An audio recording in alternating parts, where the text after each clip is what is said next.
True Crime 49 is an Alaskan true crime podcast, the original Gothic Veritas. Season 3, Women Hunted, traces the progression of Robert Hansen, an Alaskan serial killer known as the Butcher Baker. Listener discretion is advised.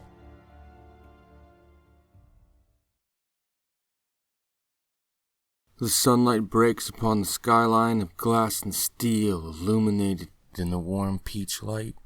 It is blazing flat across the blue-black, its arms back and belly out, flying with its eyes closed. Passing just over the tip of her arm, it is stretched all the way up here, a colossal copper chalky woman, 300 and some feet tall. And in her other arm down there, she's cradling a massive tabula ansata.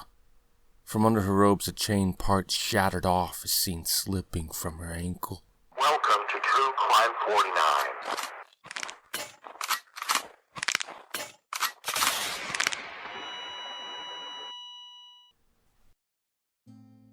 Awaking into the world, eyes already open. One arm stretched up over half her face, the other eye staring a hole through the world. The dark wood finishes and elegant stainless steel surfaces, the whole apartment is slatted in straight battens of glowing peach light. Life's first expression for the day, she breathes out a huff of air, resigning, her head rolling to the side, sounding off of frustration and annoyance. Her one eye looking out over the rippled sheet now, casually across the room, and there he is. A mature German shepherd, his eyes locked on her, he seemed to appear as the room behind him warmed in the light, but he'd been there the whole time. They look at each other. Her expression seemed to change as if they were talking, but it was her own coming to terms. The certainty of the situation. She's realizing again that she's already made all the conclusions. And she'd been a pretender for almost a half of a week, walking through her routine, seeing if it would ever call out to her. Would it cry out that it wants to live? The feather in her mind is still in her eye now. The dog never changed expression. He gets up and his silhouette ink slips to the left. And leaning against the door behind him was her backpack. She had dared it there last night. Never having to make the shift nurse again, her name was on the schedule for later today. Now they will be puzzled with the clipboard later as they making the big question face of frowning rumples of skin. What did you say happened to Joanna? Like a cloud's deep brilliant shade, patina and watermark mask over their arms and their faces, puzzled as they become the still frame. All of that weighing like 1,000,000 pounds of gravel and doubt. All she has to do is just get up.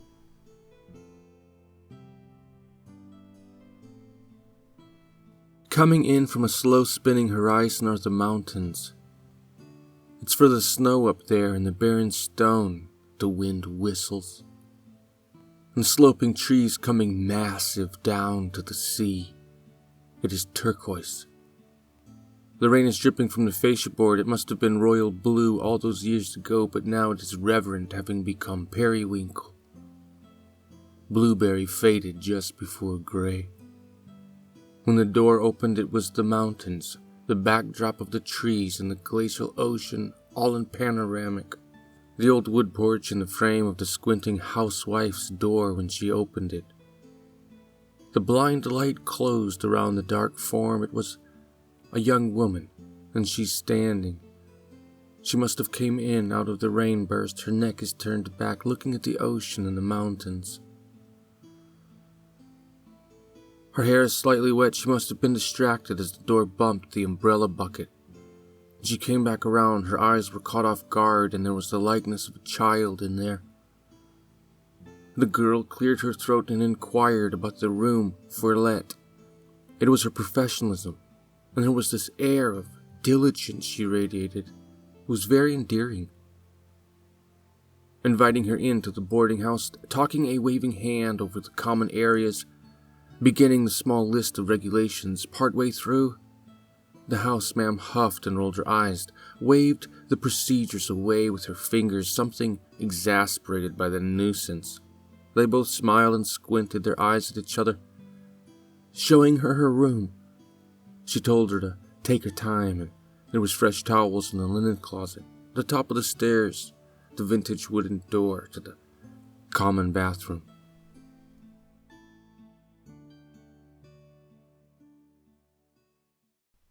From previous episodes, you know that Seward is a fairly small town.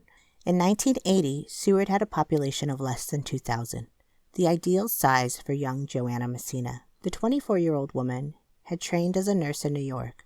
She set out for the small Alaska town and found a home at a local boarding house. They owned a veterinarian clinic. The cost of running a boarding house adds up. He opened the car door and he tugged the shallow cardboard box his wife must have picked up at the hardware store for him. Frustration signaling through in the close of the car door and the opening of the side entry, especially in the abruptness and the scuffle steps down the short stairs in the blue-black. He turned to the right. Stopping in the glow of the hanging bulb, it was disassembled and naked. The chalky primer, waiting for those long, slick, wet brushstrokes. The cardboard flat box kinked in the middle as its lower arm cradling it began to slowly lower. This little soapbox, tiny cardboard printed detergent for the drifters, must have fallen from the top between the washer and the dryer, 3/4 of the way back. And she's trying to stretch herself just a bit more. Every time her fingertips almost grazed it. She was standing on one leg, the other lifting out as a counterbalance, arching her back. Her hips would rotate upward. But she's turned to the side because her ribs are sliding in between the white shiny metal, and every time she bounces. When he came back around, his eyes were caught off guard. From within his rib cage there was the likeness of recklessness and abandon. The clacking of the zipper over and over, the pant legs crumbled and tumbling in the steel drum of the dryer. When she came up without the box, needing a stick, there was a box of painting supplies on the floor at the bottom of the stairs. Headlights had pulled in, sweeping across the bushes, the leaves sending camouflage spotlight over part of him through the hedges. But they got back in and left pretty quickly. A dark ripple moved in the black glass, just behind the warped reflection of the laundry room, casting brightly across the screen of the window. She huffed out this little compressed moan as the hard ruler paint stick in her outstretched hand, the end of it, started sweeping the cute little box into reach. The angle getting better and more efficient. As it got close, the last flick of her wrist sent it sliding out from between the appliances. A slow spinning stop in the middle of the room by the floor drain.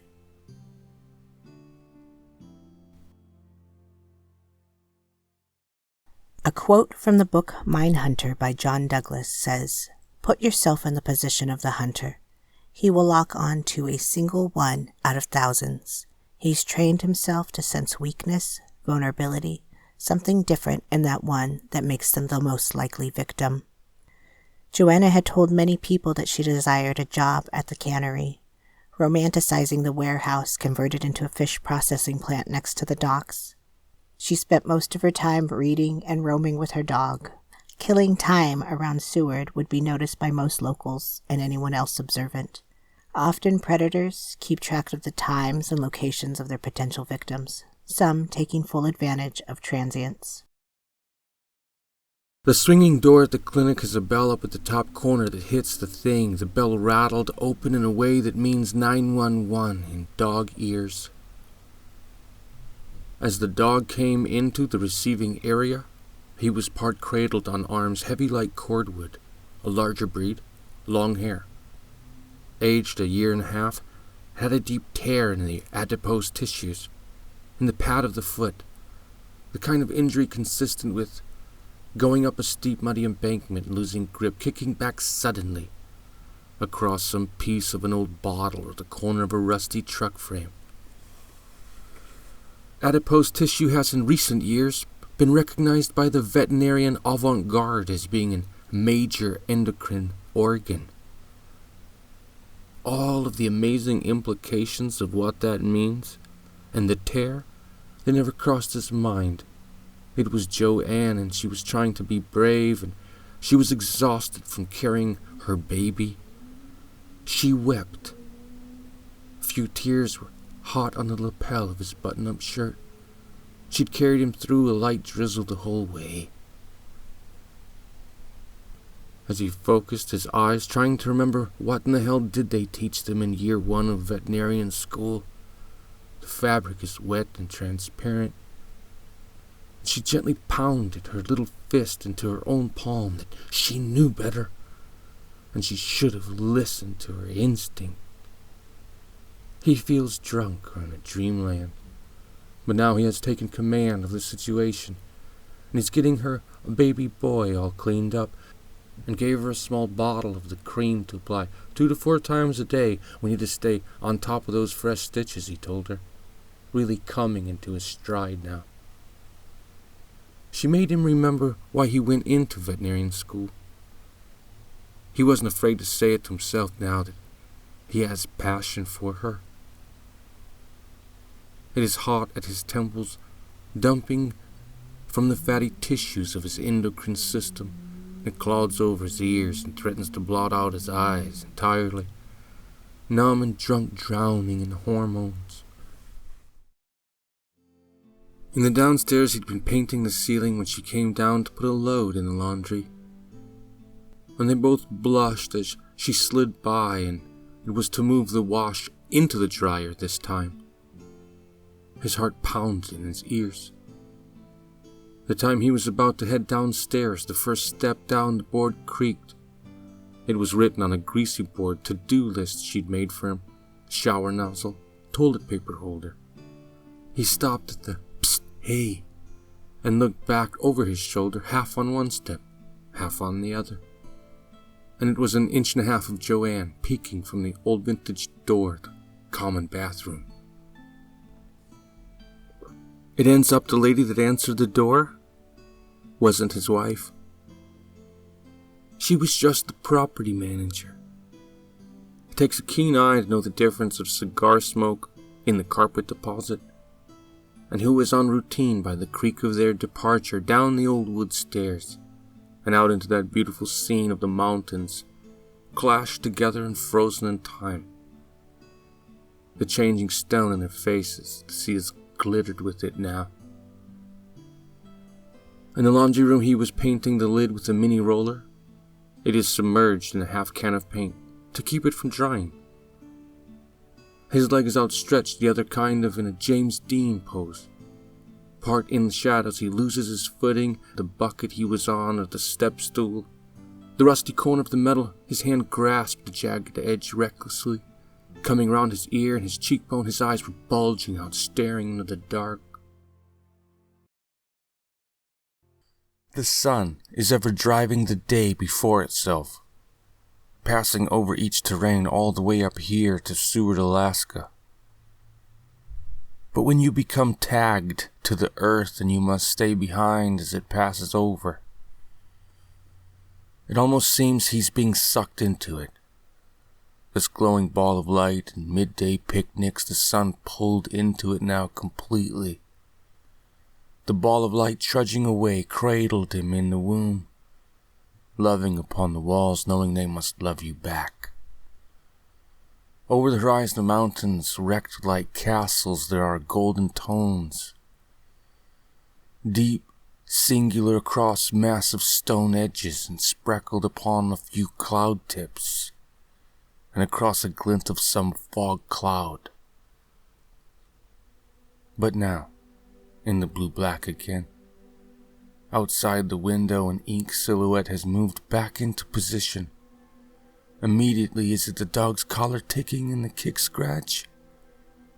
From the glow of the naked bulb inside the barely rocking silhouette is glanced out here in glow light, looking down from the wall-top window. the room reflecting back now across the blue-black glass of the laundry room basement. Distorted in the glazing, the James Dean posed half in the utility room to paint can. He loses his footing or something, and the bucket he was on, or the step stool he was on, went like he was falling off suddenly, and he barely caught his balance. The rusty corner of the metal, his hand grasped the jagged edge recklessly.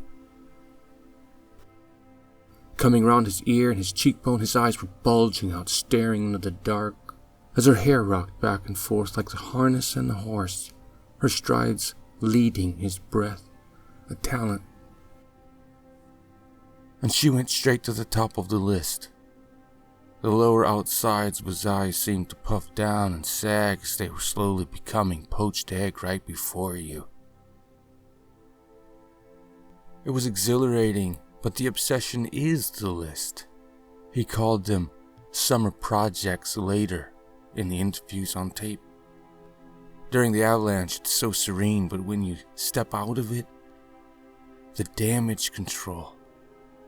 That's why I'd never step out on my old lady. But all the way down to number 1 even. The girl who likes to go down to her family bayliner, laying about for hours and reading her poetry. Those cushions make a V-shaped bed down in there, for Christ's sake. The second she lights a doobie in that cab, he would always say next. But now his eyes are flat and deep, his mouth is loose like a fish, and there's nothing else now. Enough to bring a chill. He might have interpreted later that those rare moments there was no list. She was the list.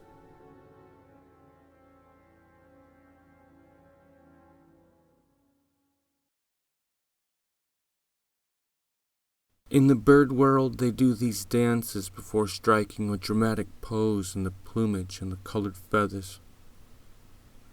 The water hose to wash his car, it had a special valve in the warmth of the house. He had to turn it on back by the water heater. The line must be dry in the winter. The dust on the top of the water heater had been undisturbed for years. And there are finger marks, 4 flat and smeared back in a lint. The metal below was wiped nearly clean. She broke away from his lips, this maiden looking into his eyes. She gave him a wild and daring look. Her arm already outstretched, she brought him stuck, pressed low under her bare thigh, and brought him up, parting on each side, a slow kiss. Passing over briefly, the resistance fell inward. He looked up at her in awe. She closed him and turned her head to the side, lowering just a touch. All she had to do was not push. It must have been very early in July when the rent ledger at full lodging, growing continually up to the big holiday derby, it showed a discrepancy. That either everyone had skipped a month or 2 of rent, or one room had basically never paid. One thing leads to another, and Joanna is staying at a nice lady's house who took her in. She had a television set in her family room, and she wanted Joanna to sit and watch the flashing box with her. By the time he heard she'd gotten kicked out by the doctor, she'd run her course with the older gal and her TV programming. His endocrine system must have been pouring out when he heard that the lady had felt bad, and set her up with a tent and some camping gear. And she was out there now, down under the big bent-back tree on the edge of the state park campground.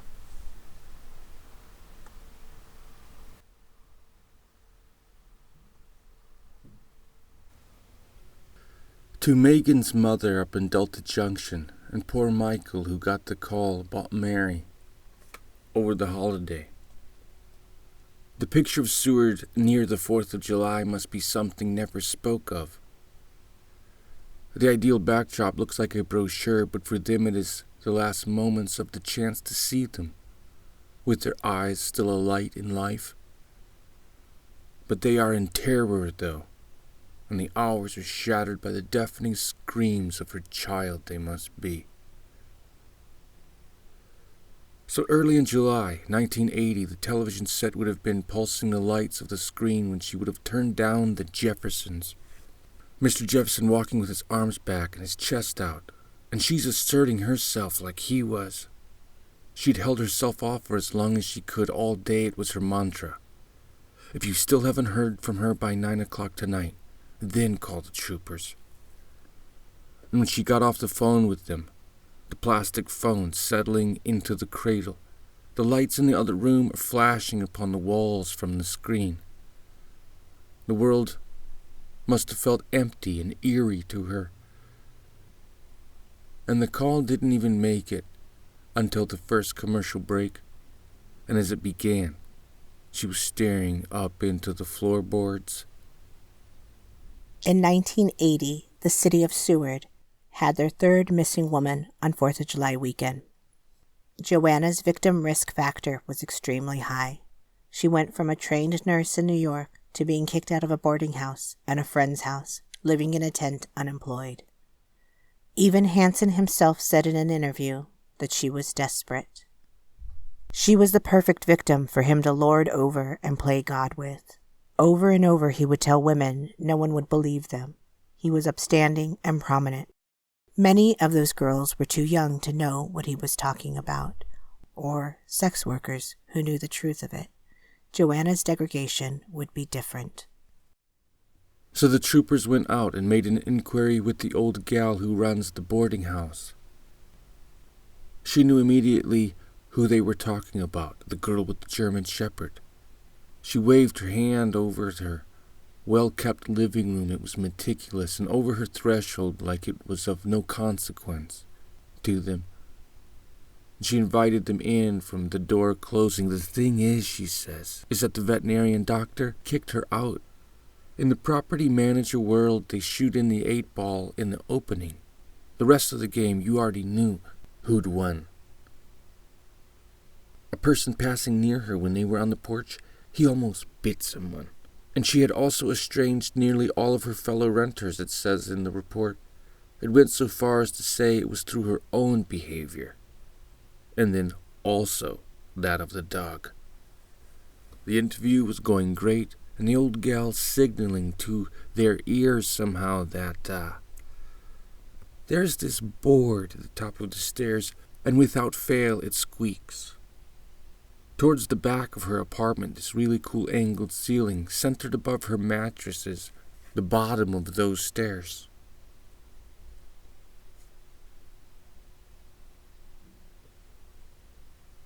They told her it was the fire code, that she had to drywall them off. She hired someone else that didn't. And there was a sense of surety in her voice, and who would know better? When she laid it on them that the doctor and the 24-year-old younger girl, where she whirls her fingers through the air, and she hangs her jaw cracked open. You can see her tongue in there, pressing firm to the side of her jaw. She wobbles her head. You know. We have focused on these 10 women to first and foremost tell their story, since we often hear about the butcher baker, Cindy Paulson, but it's usually 17 to 34 more victims. Those more are women that we have come to know, like episode 1 Susie, and many of those cases are still unsolved, like Horseshoe Harriet, Aklutna Annie, Megan, Mary, and Beth Van Zanten. Secondly, Robert Hansen is a case study in over 12 years of abductions. Spreading his crimes over jurisdictions in the late 70s and 80s in Alaska hid information. For example, that most of the women had auburn hair, petite, and busty, the majority young, under 24. As you may remember, many people go missing in Alaska every year, with a good portion of people just packing up and going back where they came from, which is what the troopers and police often assume, especially with young women. His pattern of taking advantage of the jurisdictions choosing girls that could be assumed to have gone home, who could be picked up quickly and easily off the street, can only be seen in hindsight. That missing persons report was only 2.5 weeks old when the call comes in the form of some numbers over the radio static. The numbers mean that there is a body. Just north of town on the edge of a gravel pit, the troopers are preparing themselves to walk into a crime scene. Observing everything over and over. The subtleties in the gravel marks. Was that a foot that slid up the embankment? Looking for any herbs in the grasses that they might have been trampled ever so slightly. There's a local standing in the parking lot waving them down. In the window as they arced in, his face was so close as they pulled in quickly.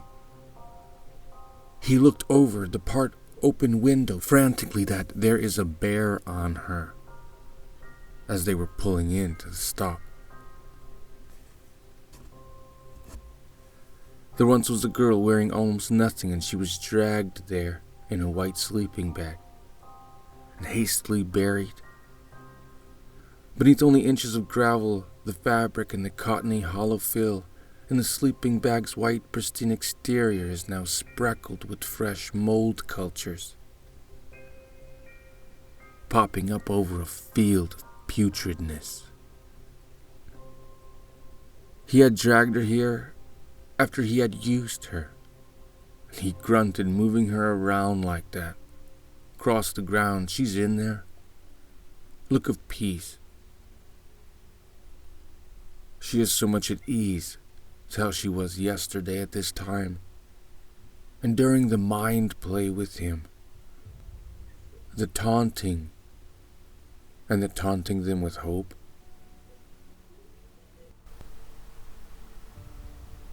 Being bound as he was snapping the sheet messily out across the bed of the camper like a manic picnic blanket. It had been years now, and the method had been repeated, each misstep deleted in the next one. He hadn't even touched her yet, really. But she looked gutted. The creaking of the truck bed as he was jostling his pants, there was a spruce hen that was cooing in the tree up over the truck somewhere. And as he was growling in her hair awkward words, he chose ways to describe parts of her own body to her. The hen fluttered down just next to the truck, her throat was clucking. Losing grip off the pulled sheet, and his foot slid, hitting the knee on the metal wheel well of the truck bed. And the bird fluttered away in a burst and landed not too far away. The breeze blew by, and there was a gentle breeze for an hour or two. The sun technically set at 10:21 that night. Watching exhausted, the darkness filling the camper. So when he pulls the 223 up, and she can see it pointing at her. And after that, it's lights out.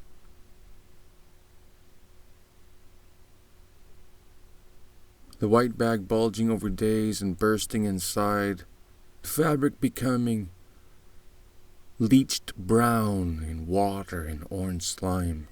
She was pressed and held in shape, getting softer and creamier, and the rocks and the gravel being scraped away as jagged claws, periodically stopping and a big nose coming down, sniffing into the ground, and continues until the claw catches and releases something, the bear's nose coming down over the crevices below the stones. His blind nose is almost touching the fabric, and he sniffs in. So when they sat the good doctor down, and I asked him a few questions, in the course of the inquiry they casually threw one in from the side asking, "When did the sexual relationship with Joanne begin?" It must have been like smoke in her eyes. The detectives had to try not to squint as he acted flattered, but no. His hands making each point that he did not have a sexual relationship with some girl. who blows in the town from New York. She left a husband back there, the tempo of the hand it rolled like scrolling paper. But his voice didn't say anything when it crossed his mind that the husband was a doctor also. She hitchhiked all the way, he said. The dog allowed her that, to be able to walk around in a world full of men. Yes, that he'd helped her dog. And she was renting from them. I fixed her dog's foot, he said, and I didn't charge her. She used to be a nurse. She came into town, not a penny to her name. The dog was seriously lacerated. And he could only imagine just a fragment of what he had just told him would be enough to send the looky-loos and the eavesdroppers into a silent frenzy. So twice then they sat him down. This guy was adamant. Swearing on a stack of Bibles, the guy says, "Come on." And that he didn't do anything with Joanne. And they analyzed him. And they did the investigation into this guy for weeks. A guy who thinks it's a good idea to introduce lying to the homicide detective. The people closest to the victim are thoroughly investigated. When troopers identified Joanna, the vet was questioned, with his behavior indicating deception. After a few weeks, the man confessed to having an affair with a young woman, but he did not kill her. 4 years later, Hansen would recount the bear lady to investigators, describing her dog and her background in nursing. Then he would spin a tale where, disgusted and in self-defense, he shoots Joanna and her dog with the pistol. But Joanna's body tells us a different story, leaving unanswered questions like, how does a fully clothed Joanna end up naked in a sleeping bag left in a gravel pit? Why does ballistics show a rifle killed her and not a pistol? When did he shoot her dog? She also leaves noticeable differences. Her body was found easily, unlike the majority of the women, and she was naked while some of them were redressed. Joanna shows us a killer who saw the victim of opportunity, too good to pass up. She looked like his type, petite, brown hair. It was 4th of July weekend, and she was desperate, both monetarily and psychologically. Joanna's body was meant to be found. Joanna Messina is the 10th woman hunted we have covered, the 3rd to go missing, 4th of July weekend in Seward. Years later, the detectives were sitting at the table with little Bobby, him in chains. He looked down through the table as they were spreading out his map he'd kept hidden with all the little X marks, penciled in with no notes. They couldn't believe their eyes when they pulled it out into the air. They were astounded. As it came out, tucked behind the headboard, it was right above his and his wife's head as they slept. And when he was on top of her, his bulging eyes were inches from it. He's giving it to his wife, but his eyes are locked on the map through the hardboard.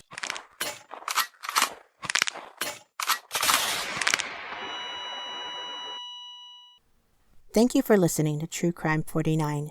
You can find us online and on most social media platforms at TC49 Podcast. Support the show by sharing the podcast and rating. You can also visit our Patreon for bonus podcasts like Inches of Mercury, which includes a Robert Hansen episode, and visit our website for merchandise. If you haven't listened to previous Season 3 episodes, although it is not necessary, it paints a broader picture.